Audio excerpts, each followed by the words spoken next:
Bonjour, chers étudiants. Alors, une autre fois, on dit merci à Dieu pour l'opportunité d'être présent aujourd'hui pour avoir une autre clase de français. Hola, queridos estudiantes, damos gracias a Dios por la oportunidad que da a nosotros para estar presente para una nueva clase. Alors, pour cela, on va dire bienvenue à tous. Así vamos a decir bienvenidos y bienvenidas todos y todas. Excelente. Super.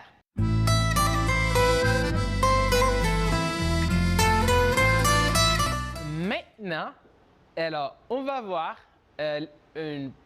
on va faire une petite révision sur la dernière clase. Vamos a hacer un pequeño repaso sobre la clase anterior, sobre los lugares. Ya estoy 100% seguro que lo saben, pero vamos a darle un toque, ¿no?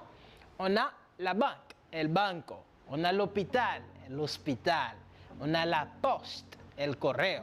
On a la pharmacie, farmacia. On a l'église, la iglesia. On a l'école, la escuela. Le magasin, la tienda. La poissonnerie, la pescadería. La boulangerie, la panadería. Le supermarché, el supermercado. La parfumerie, la perfumería. La mairie, el ayuntamiento. Le cinéma, el cine.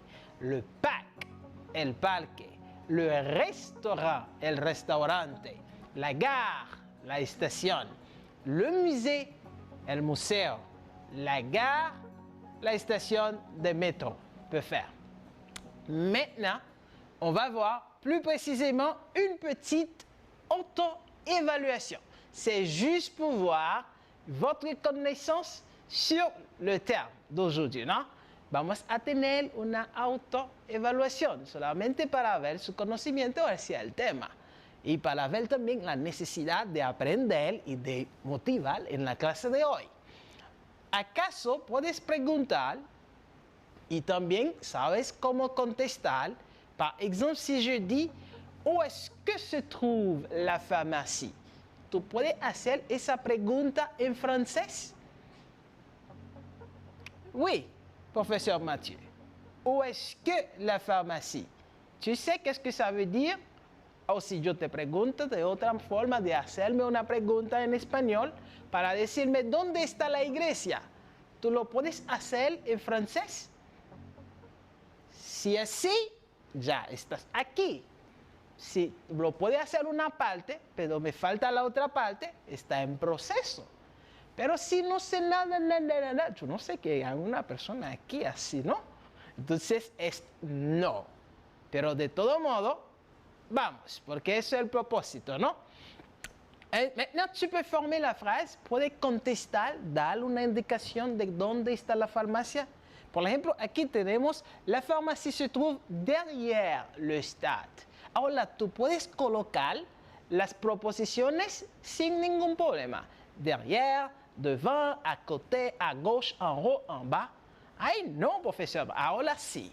Entonces, eso sí vamos a ver en el día de hoy, las preposiciones. Maintenant, j'ai une deuxième question. Tengo una segunda pregunta. Où est-ce que se trouve la parfumerie? ¿Dónde se encuentra la perfumería? Ah, la parfumerie est située à côté de l'épicerie. Ahora, si tienen dificultad para colocar la preposición de la oración, eso sí vamos a terminarlo hoy, porque la clase de hoy se trata de eso. On va voir. Maintenant, je dis, qu'est-ce qu'une préposition? Yo pregunto, ¿qué es una proposición? Aquí on peut voir, les propositions sont des mots courts et invariables qui servent à relier un élément de la phrase à un autre. Digo en español, las preposiciones son palabras invariables en una oración que relaciona o que conecta un elemento en la oración con otro elemento. Maintenant, il existe des prépositions simples. Existen preposiciones simples, como si je dis a que es A. En español, che, que es en, o otros más que vamos a ver más adelantado. Entonces, es de locución preposicional. También hay preposiciones que son de locución preposicional. Par exemple, d'après. Aquí pueden ver, son dos, le de y après. Près de, acerca de. Entonces, ce sont des locutions, mais preposicionales. Et on va ver plus tout à l'heure. Ahora tenemos dos ejemplos. En el primer ejemplo, on a le chat est dans la moire. Aquí tenemos una preposición simple, porque c'est dans, en, dentro. Entonces, le chat est dans la moire, el gato está en el armario. Entonces, on passe pour le deuxième. Dans le deuxième, je suis devant le tableau. Je suis devant le tableau. Estoy frente o delante de la pizarra. Entonces, tu dis devant le tableau. Maintenant, on commence. Ça, c'est très important. Les propositions sont des éléments grammaticaux difficiles à traduire d'une langue à une autre. Ça, c'est très, très important. Las preposiciones hay que darle mucha importancia porque es difícil de traducir de un idioma al otro. Entonces, para establir una traducción, es importante, il est important de vérifier dans un dictionnaire.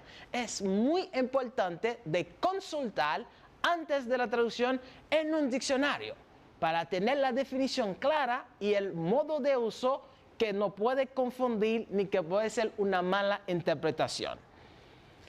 Maintenant, on a les prepositions de pays et ville. Aquí tenemos preposiciones de ciudad y también de países. C'est très important. Es muy importante de voir ici le verbe aller au centre. Cada vez en francés que usamos el verbo aller, siempre después hay que usar una preposición. Y esas preposiciones pueden ser 4. Par exemple, on a a, on a en, on a o, et aussi on a o. Maintenant, le a est el a. Par exemple, je vais à la pharmacie. Exactement. En, je vais en vacances. Yo voy en vacaciones. Je vais aux États-Unis. Lo vamos a ver porque lo uso y cuál es la diferencia ahorita. O ce hola, par exemple, je peux dire je vais au cinéma. ¿D'accord? Mais en cuenta, lo que debes tener en cuenta, cada vez que vamos a usar en francés el verbo aller, hay que usar esos 4 preposiciones. Pero ¿cuál tengo que usar? Eso que vamos a ver en esta clase, ¿no? Maintenant, on a directement ce tableau. Aquí lo tenemos un cuadro, ¿no? En el cuadro podemos ver le A. Ese mismo A que tuvimos ahorita se utiliza solamente para ciudades. Par exemple, si je dis à Santo Domingo, que es une ville, d'accord? À Montréal, à Montréal. À Marseille, à Marseille. Entonces, le A s'utilise seulement quand tu vas utiliser pour une ville. Lo utilizo siempre cuando voy a abordar o le tengo que hablar de una ciudad. Entonces, par exemple, je vais à Santo Domingo. D'accord? Je vais à Santo Domingo. Yo voy a Santo Domingo. D'accord? O je vais à Saint-Domingue, comme tu peux le dire. On a O. Le O s'utilise pour les pays au masculin. El O se utiliza para países, pero masculino, ¿no? Exemple, je dis au Brésil, à Brasil, au Japón, a Japón. Ahora, au Corée du Nord, a Corea del Norte. Pero ahora, profesor Matthew, ¿pero en español es A igual? Sí, la diferencia es que esa A con acento se utiliza para las ciudades, pero esa O se utiliza para países masculinos, aunque en español es igual. Maintenant, on a le en. On dit le en s'utilise pour les pays au féminin. Et continent et les îles. Si je veux hablar de una isla, si je veux parler d'un pays qui est au féminin, un país que está en femenino, entonces singular, o también un país que empieza con un vocal. Yo tengo que usar un. Par exemple, en Europe, un continente, en Europa, en Haïti, qui est un pays, mais qui est au féminin, en Espagne, qui est un autre pays au féminin. Maintenant, on a le O, le A-U-X. Le O se pronuncia O, la X no suena. Eso se pronuncia O y también eso pronuncia O. La única diferencia se hace solamente al escribir, de manera escrita. Pero si va a seguir un vocal, la X sí va a pronunciar. Ahora, esa O se utiliza por los países que están de plurales. Exactamente. Alors, c'est como nosotros decíamos, aunque Estados Unidos, digamos, es un solo país, pero varios estados, pero usamos el O, porque le no indique pluriel. De même pour Pays-Bas. Pays-Bas est comme Hollande, non? Entonces, on dit Pays-Bas, mais c'est plusieurs pays, ¿no? Ça se forme comme ça, ¿eh? C'est el pluriel. Aquí puede ver el plural, entonces lo ponemos el O. Pero si el nombre no tiene que ver con nada de plural, lo ponemos A o A o O, depende, ¿no? Pero, por ejemplo, en el caso de Bahamas, que es plural, entonces je dis O Bahamas. Entonces je dis O parce que c'est pluriel. Et ça, on va le voir après. Eso lo vamos a ver más adelante. Maintenant, je ça, qui se présente comme ça, c'est ça que je dis. Il faut faire la différence. Ahora vamos a ver este cuadro para que podamos hacer una diferencia. Exemple, on voit, je dis je vais, mais en blanc. D'accord? En blanco. El je vais en blanco. Je viens en negro. Ahora, si je vais dire je vais, qui est le verbe aller, si yo voy a usar el verbo aller, qui est je vais, yo voy, je dis je vais au Canada. País masculino, au Canada. Mais si je dis je viens, qui est venir, je ne vais pas dire je viens au Canada. Non, je viens du Canada. D'accord? C'est pour ça ce tableau. Es eso que quiere decir el cuadro.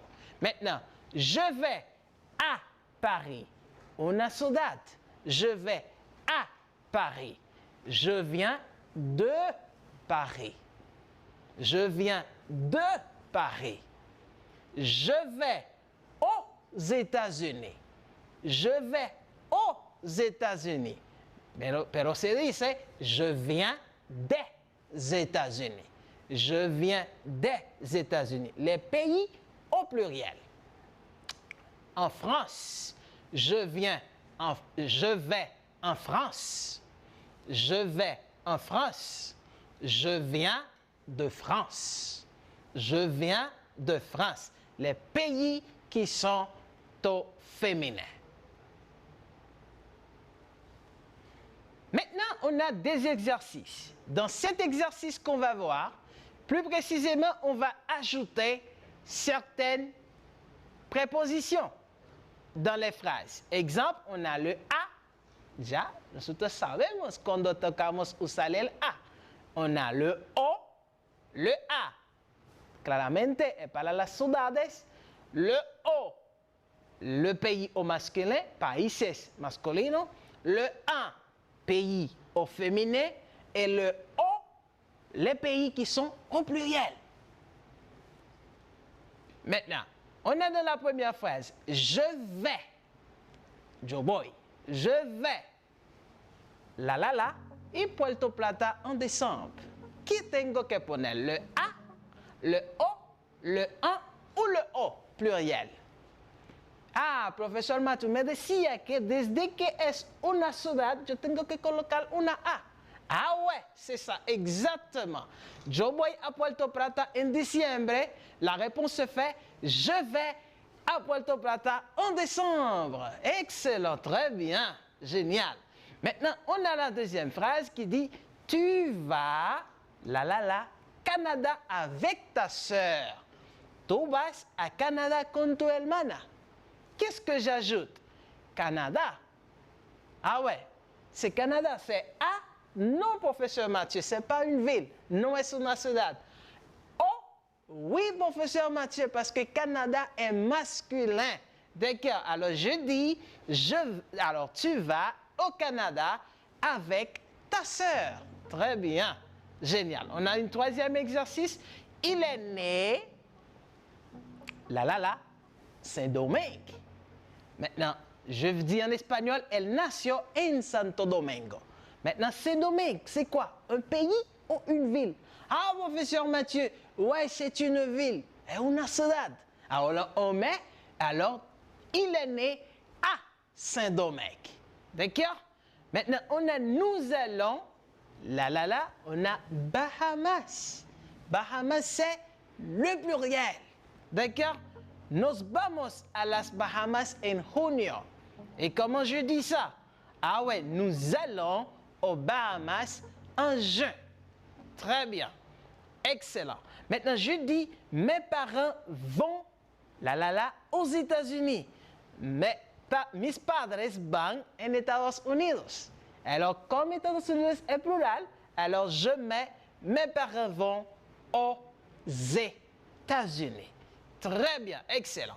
Maintenant, on a les prépositions de lieu. Vamos a ver ahora las preposiciones de lugares. Dans le premier tableau, en el primer cuadro, lo podemos ver, par exemple, une ligne qui est français et une autre ligne qui est espagnol. La primera columna se ve française et la segunda es el espagnol. Dans la première ligne, on voit au milieu. Quand on dit au milieu, on dit en el medio. Au milieu. Par exemple, je dis au milieu, en el medio. Au milieu. Il faut apprendre ça. Hein? OK, maintenant, on a le près de. Près de est cerca de. Très bien. Maintenant, on a en bas. En bas.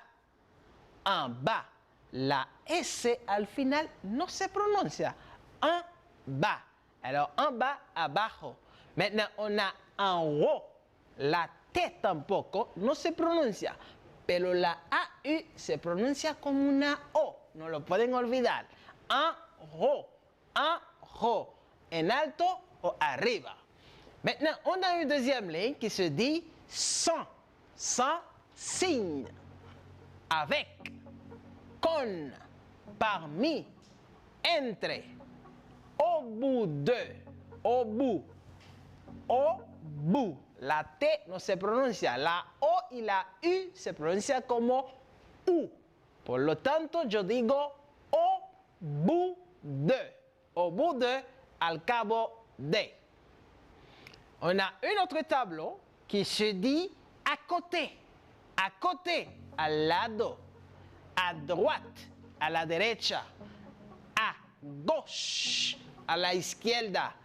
Dans, dentro. Derrière, detrás. Devant, delante. Maintenant, on a en face, enfrente.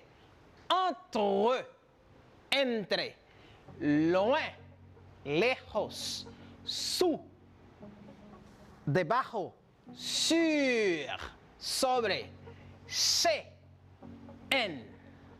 Es bueno de pronunciarlo bien siempre. Eso asegura su buen aprendizaje y su progresión. Maintenant, on a un petit exercice. Avant de faire cet exercice, je vais vous rappeler quelque chose. Antes de hacer el ejercicio, me gustaría que ustedes hacen un ejercicio conmigo. Por ejemplo, je dis sur. Alors c'est ça, sur. Je fais comme ça pour sur. Sur. Je fais sous.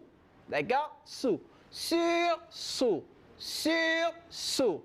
Maintenant, je fais devant, devant, derrière. Devant, derrière. Sur, sous, devant, derrière. Au milieu. Au milieu. Maintenant, je fais dans. Dans. dentro, dentro. Alors, on y va. Sur, sous, devant, derrière, au milieu, dans. Alors, d'accord, c'est bon. Alors, si je fais ça, c'est sur, sous, devant, derrière. Sur, sous, devant, derrière. Sur, sous, devant, derrière. Ese cuatro preposiciones es fácil de recordarlo desde que hacen así.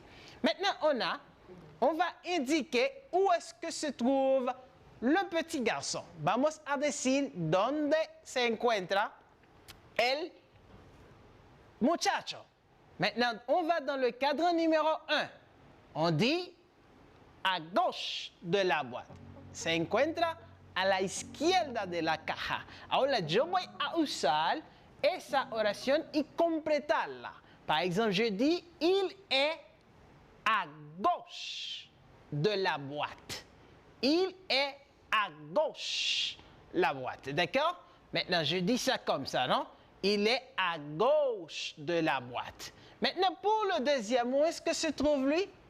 A la derecha. Comment je dis à la derecha en français? ¿Recuerdas? À droite. Excellent. On dit à droite. Maintenant, je fais. Où est-il? ¿Dónde está él? Ah, professeur Mathieu. Il est à droite de la boîte. Très bien. Il est à droite de la boîte. Excellent. Maintenant, je dis où est-il? ¿Cómo llamo eso? Detrás. Exactement. Comment je dis detrás? Derrière. Très bien. Parfait. Derrière. Excellent. Maintenant, je dis il est derrière la boîte. Il est derrière la boîte. Maintenant, je dis où est-il? Ah, il est devant. Delante. Ah, devant. Maintenant, je dis il est devant la boîte. Il est devant la boîte. Ouais, maintenant, on a un autre exercice. On va continuer avec l'exercice. Toujours indiquer où est le garçon. Vamos a indicar dónde está él. Alors, la question se fait où est-il? Maintenant, on se voit maintenant où est-il? Il est, mais là, il est ici. Et comment je dis ça? Sous. Excellent. Il est sous. Alors maintenant, sous, debajo de. Maintenant, je dis, il est sous la boîte, professeur Mathieu. Il est sous la boîte. Très bien. Maintenant, je dis, où est-il? Où est-il? Ah, il est... Hein? Comment je dis ça? Il est sur. Très bien. Il est sur la boîte. Excellent. Très bien. Maintenant, la phrase vient de faire, il est sur la boîte. D'accord. Maintenant, je dis, où est-il maintenant? ¿Dónde está él ahora? Ah, professeur Mathieu. Maintenant, ouais, il est où? Et comment je dis ça? Ah ouais, au milieu, au milieu. Alors, je dis, il est au milieu de la boîte. Ça se dit au milieu. Il est au milieu de la boîte. Très bien. Pour la dernière, il est dans. Il est dans. Alors, la phrase se fait, il est dans la boîte. Très bien. Maintenant, je ne peux pas douter que vous avez quelque chose a douter sur las preposiciones de lien. Con eso, nosotros no podemos dudar de su aprendizaje, su dominio con las preposiciones de lugares en francés. Maintenant, on va compléter d'autres exercices. Tenemos un ejercicio para completar. Pero primero, lo vamos a ver en español. Par exemple, je dis, la panadería, d'accord, está frente a la oficina de correo. Maintenant, on sait bien, panadería, boulangerie. Frente, comment je dis frente, professeur Mathieu? ¿Recuerdas cómo es frente en francés? Sí. Excellent, très bien. Alors, pour cela, on dit la boulangerie est en face de la poste. Très bien. Maintenant, on a la troisième phrase. La tienda de perfumes se encuentra al lado de la tienda de comestibles. Al lado. Comment je dis al lado? Al lado, ¿recuerdas? Alors si je dis sur, sous, devant, derrière, et ça je dis à côté. Exactement, à côté. Alors je fais la phrase, la parfumerie est située à côté de l'épicerie. Très bien, génial. Maintenant, je dis la phrase, el parque está enfrente del hotel. Enfrente, ¿cómo je dis enfrente? ¿Recuerdas? Sí. Entonces, on dit le parc est devant l'hôtel. D'accord? Maintenant, on a la quatrième phrase. Mi casa está detrás del Banco Nacional. Tu sais comment se dit Banco Nacional? Banque nationale, très bien. Et detrás, comment je dis detrás? Alors, si je dis sur, sous, devant, et quoi avec ça? Derrière. Très bien, excellent. Alors, je dis ma maison est derrière la Banque Nationale. Super. On a une dernière phrase. Alors, ça se dit mi coche está aparcado lejos de la farmacia. Tu sais comment ça se dit lejos? ¿Recuerdas? Loin. Très bien, excellent. Alors, je dis, ma voiture est garée loin de la pharmacie. Alors, je pense que oui, c'est la fin de notre clase. Ahora ya tocamos la última parte de nuestra clase. Ya yo me estoy 100% seguro que tuviste una buena clase hoy y un buen aprendizaje. Pero lo más importante es practicar lo poco que saben y vamos a avanzar, porque al final tenemos que llegar. Ahora, antes de terminar, me gustaría ver a ustedes una pequeña conversación. Ahora tocamos, por ejemplo, en un diálogo 1 qui se dit « S'il te plaît, comment je peux aller au cinéma ?» Au cinéma, tourne à gauche, va tout droit et prends la deuxième rue à droite. Le cinéma est en face de la gare. Merci beaucoup. ¿D'accord? Entonces, ese diálogo número 1, tienes que traducirlo en su cuaderno de francés. Traducirlo con las palabras. La primera, s'il te plaît, lo saben. Es por favor. Ah, ¿cómo je peux aller au cinéma? ¿Cómo yo puedo ir al cine? Entonces, las otras lo van a hacer. Una passe pour le dialogue numéro 2. Ah, pardon. C'est où la pharmacie? ¿Dónde está la farmacia? Ah, la pharmacie, oui, elle est à côté du restaurant, à côté du restaurant, va tout droit, tourne à gauche. Merci. On passe pour dialogue numéro 3. Pardon, madame, où se trouve la poste? Ah oui, la poste est près d'ici. Tournez à gauche et prenez la première rue à droite. C'est à côté du lycée. Alors, lycée es liceo. Excellent. Très bien. Alors, c'est facile de traduire, ¿eh?